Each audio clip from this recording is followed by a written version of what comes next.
안녕하세요. 최진호입니다. 최진호의 신앙탐구 107번째 시간입니다. 오늘은 여호와를 경외함이 지혜의 근본이라는 제목으로 말씀 나누겠습니다. 시간이란 어디에서부터 와서 어디로 가는지도 모르는 가운데 계속해서 쉬지 않고 흘러가고 있습니다. 사람은 누구나 한 번 죽는 것은 정한 이치인데 좀 더 오래 사는 사람도 있고 좀 일찍 죽는 사람도 있으나 누구나 가능하면 조금이라도 더 오래 살려고 애를 씁니다. 오늘날 경제적으로 상황이 좋아짐에 따라서 사람들의 영양 상태가 개선이 되고 의학이 발달되어 사람들의 평균 수명이 어느 정도 늘어난 것은 사실입니다. 그러나 사람이 아무리 애를 쓴다 하더라도 인간의 노력으로 사람의 수명을 연장하는 것은 극히 제한적일 수밖에 없습니다.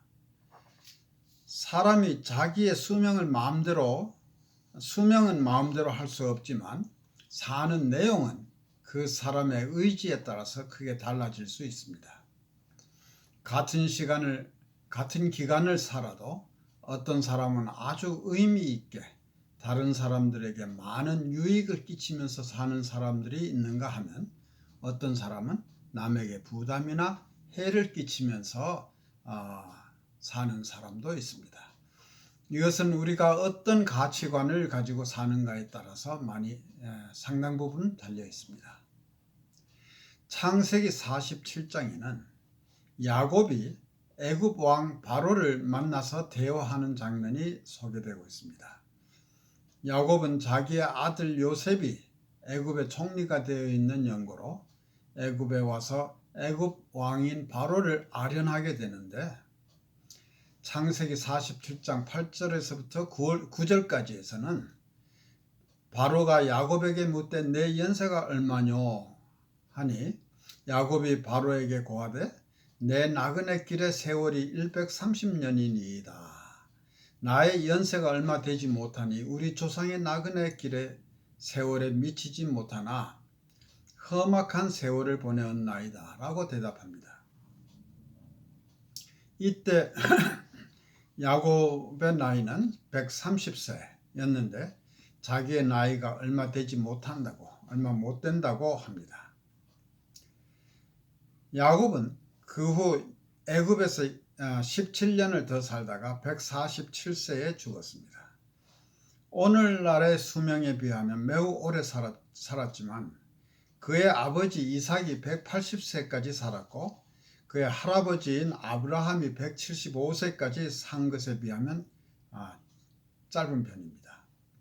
옛날에는 오늘날보다 지구상에 공해가 없었기 때문에 사람들이 오래 살았던 것 같습니다.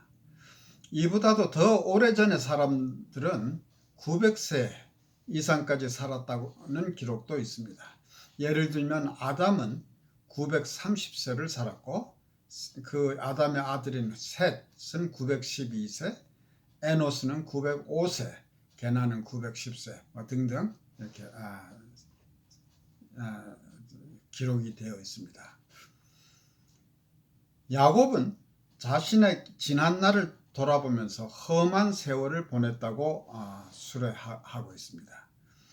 야곱은 한평생을 강한 집념 속에서 산 사람입니다. 그러나 이제 나이 들어 바로 앞에서 자기의 삶을 돌아보면서 험악한 세월을 보냈나이다 라고 할 때에는 지난 세월을 보람있게 살았다는 뜻으로 자랑스럽게 하는 말이 아님은 분명합니다. 평생을 억척스럽게 살아왔지만 이제 늙어서 돌아보니 모든 것이 더덥고 허무하다는 뜻으로 한 회한의 말이 아니겠습니까? 우리 주위에도 무언가를 집요하게 추구하며 억척스럽게 사는 분들이 있습니다. 어떤 사람들은 재산 모으는 일에 일생을 거는 사람도 있고 이 세상에 명예나 권력을 얻는 것을 일생의 목표로 삼고 노력하는 사람들도 있습니다. 그러나 솔로몬은 전도서 1장 2절에서 헛되고 헛되며 헛되고 헛되니 모든 것이 헛되도다 라고 탄식하였습니다. 역대 이스라엘 왕 중에서도 가장 지혜롭고 누구보다도 부귀와 영화를 많이 누린 왕의 입에서 이런 탄식이 나온 것입니다. 그러면 우리는 어떻게 사는 것이 헛되지 않고 후회 없는 삶이 될 것인가? 어느 위대한 철학자가 있어서 이 질문에 명쾌한 답을 할 수 있겠는가?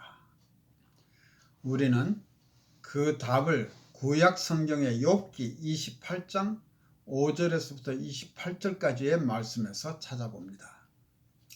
그러나 결론적으로 욥기에 의하면 우리 인간에게는 그런 것을 알만한 지혜가 없다고 합니다. 인간은 지하에 깊이 숨겨져 있는 각종 금속과 보석들을 찾아내곤 합니다. 욥기 28장 6절에서부터 8절까지 해서 욥은 다음같이 말합니다. 그 돌 가운데는 남보석이 있고 사금도 있으며 그 길은 솔개도 알지 못하고 매의 눈도 보지 못하며 위험스러운 짐승도 밟지 못하였고 사나운 사자도 그리 지나가지 못하였느니라.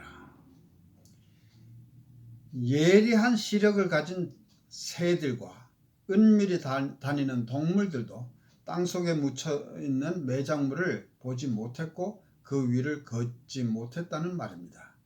그런데 그 다음 9절에서부터 11절에 의하면 사람은 바위를 깨고 도랑을 파며 시냇물을 막아 댐을 쌓기도 합니다.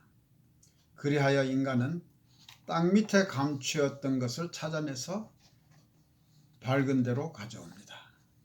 인간은 자기 지혜로 땅과 바위 속으로부터 은과 금 그리고 철과 동을 채굴합니다. 이런 지혜는 동물들은 도무지 알 수 없는 것입니다. 피조물의 세계를 통틀어 인간의 지혜는 참으로 대단한 것이라 할 수 있습니다. 욥이 살았던 시대는 지금으로부터 대략 4,000년 전으로 봅니다. 그 당시 인류의 과학이나 기술 수준이 지금에 비하면 어떠했겠습니까? 그러나 그때에도 이미 자연을 극복하는 인간의 지혜는 대단했던 것으로 묘사되고 있습니다. 그러나 이것이 정말 참된 지혜이며 지혜의 모든 것이라고 할 수 있겠는가? 욥의 시대에 비해서 오늘날 21세기의 문명은 얼마나 대단합니까? 그런데 그러한 지식과 지혜로 인간 스스로의 문제를 다 해결했는가? 오히려 물질 문명이 발달할수록 인간은 더욱 고독해져 가고 있지 않습니까? 12절에서 욥은 묻습니다. 지혜는 어디서 얻으며 명철의 곳은 어디인고? 인간은 땅속에서 온갖 금속과 보석들을 찾아내는 기술을 가졌음에도 불구하고 가장 귀중한 보석이라 할 수 있는 지혜는 찾을 수가 없습니다. 14절에 의하면 깊은 물이 이르기를 내 속에 있지 아니하다 하며 바다가 이르기를 나와 함께 있지 아니하다고 합니다. 깊은 물과 바다도 알 수 없다는 말입니다. 15절에서부터 19절까지 해서는 지혜는 정금으로도 바꿀 수 없고 은을 달아도 그 값을 당치 못하리니 오빌의 금이나 귀한 수만호나 남보석으로도 그 값을 당치 못하겠고 황금이나 유리라도 비교할 수 없고 정금 장식으로도 바꿀 수 없으며 산호나 수정으로도 말할 수 없나니 지혜의 값은 홍보석보다 귀하구나. 구스의 황옥으로도 비교할 수 없고 순금으로도 그 값을 측량하지 못한다 라고 표현하고 있습니다. 지혜의 가치는 이 세상의 어떤 귀중품으로도 그 값을 측량할 수 없다는 말입니다. 왜냐하면 지혜의 가치는 이런 것들보다 훨씬 뛰어나기 때문입니다. 참 지혜는 값으로 헤아릴 수 없고 찾을 수조차 없다는 뜻입니다. 20절에서는 그런즉 지혜는 어디서 오며 명철의 곳은 어디인가? 라고 다시 질문합니다. 모든 생물, 즉 어떤 짐승이나 사람 또는 아무리 눈이 밝은 새라도 지혜를 찾을 수는 없습니다. 욥의 시대와 그로부터 4,000년이 지난 지금을 비교할 때 인류의 지식은 놀라울 만큼 늘어났습니다. 기술과 과학의 발전은 실로 엄청난 것입니다. 그러나 지혜는 그때나 지금이나 별 차이가 없는 것입니다. 사람들은 지혜를 찾으려고 애를 썼지만 찾지 못했습니다. 지혜를 어디서 얻을 수 있는지 아무도 모르듯이 멸망과 사망도 모른다고 합니다. 오직 하나님만이 알고 계신다고 욥은 말하고 있습니다. 하나님은 땅끝까지 감찰하시며 온 천하를 두루 보시며 바람의 경중을 정하시고 물을 대여 그 분량을 정하시며 비를 위하여 명령하시고 우레의 번개를 위하여 길을 정하신 분이다. 하나님의 지혜를 보시고 선포하시며 굳게 세우시고 군구하셨다고 합니다. 즉 평가하시고 시험하셨다는 말입니다. 이러한 하나님이 28절에서 말씀하시기를 주를 경외함이 곧 지혜요 악을 떠남이 명철이라고 하셨습니다. 인류는 자기의 지혜로 참된 지혜의 가치조차 파악하지 못합니다. 하나님의 지혜는 이 세상에 속한 것이 아니기 때문입니다. 즉 인간에게 속한 것이 아니라는 말씀입니다.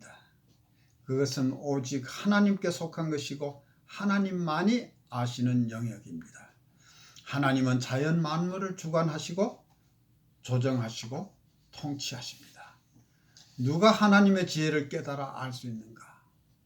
인간의 지혜로는 결코 깨달아 알 수 없는 영역이 하나님에게는 존재하는 것이고 그것이 바로 하나님의 지혜, 즉 참 지혜라는 것입니다. 인간의 기술 문명은 많이 발전하였지만 그것이 인간을 조금도 도덕적으로나 영적으로 변화시키지 못했다는 사실을 우리는 지금 경험하고 있습니다. 기술 문명이 발달하면 할수록 사람들은 오히려 소외되고 인간성을 잃어가고 있습니다. 인간의 지혜는 참 지혜가 아니기 때문입니다. 하나님의 지혜는 하나님께서 우리에게 계시해 주셔야만 알 수 있는 것입니다. 하나님께서 우리에게 선물로 보여주시지 않는 한 도무지 깨달아지거나 연구한다고 해서 얻어질 수 있는 것이 아니라는 뜻입니다. 그러므로 우리의 지혜와 지식으로 깨달아 하나님을 알려고 하는 것 그 자체가 교만입니다. 결론적으로 28절에서는 참된 지혜는 하나님을 경외하고 악에서 떠나는 삶이라고 합니다. 이것은 하나님과 교제하고 그분의 뜻에 순종하여 사는 삶을 의미합니다. 참 지혜는 하나님을 의식하고 하나님과 함께 살아가는 삶의 방식이라고 할 수 있습니다. 같은 말씀을 시편과 잠언에서도 발견할 수 있습니다. 시편 111편 10절에서 여호와를 경외함이 지혜의 근본이라 그의 계명을 지키는 자는 다 훌륭한 지각을 가진 자이니 여호와를 찬양함이 영원히 계속되리로다 라고 하였으며 잠언 9장 10절에서는 여호와를 경외하는 것이 지혜의 근본이요 거룩하신 자를 아는 것이 명철이니라 라고 하였습니다. 하나님을 올바로 알고 경외할 때 하나님은 우리에게 지혜를 주시는 것입니다. 우리에게 삶의 의미는 하나님과의 관계에서 주어집니다. 하나님과 올바른 관계가 형성될 때 우리는 새로운 피조물로 거듭나게 되고 우리의 삶은 무한한 가치를 가지게 됩니다. 우리가 이 세상을 살아가는데 세상적인 지식도 물론 필요합니다. 그래서 학생들은 학교에서 공부도 열심히 해야 합니다. 뿐만 아니라 돈도 필요하고 명예도 있으면 좋습니다. 그래서 우리는 좋은 직업을 원하고 그것을 얻기 위해서 노력을 합니다. 그리고 이왕이면 즐겁게 살기를 원합니다. 그래서 우리는 음악, 미술, 스포츠 등 각종 예술과 잡기를 배우고 즐깁니다. 이런 모든 것은 다 없는 것보다는 있는 것이 좋고, 이런 것들이 있으므로 우리의 생활이 풍성해집니다. 그러나 이런 것들을 얻기 위해서 노력할 필요가 있지만 우리의 모든 시간과 정열을 거기에 쏟는 동안에 그보다 더 중요한, 가장 중요한 것을 놓치는 일은 없는가 생각해 보아야 할 것입니다. 우리는 보다 가치 있는 보물을 얻기 위해서 우리 자신을 근본에서부터 다시 한번 돌아보고 우리 모두 하나님을 경외하는 지혜를 달라고 하나님께 기도해야 합니다. 하나님의 자녀로서 우리의 궁극적인 안식처는 천국입니다. 궁극적으로 우리가 이 세상에서의 삶을 마치고 가는 천국이 중요하지만 그러기 위해서는 이 세상에서 천국 시민답게 사는 것이 중요합니다. 감사합니다.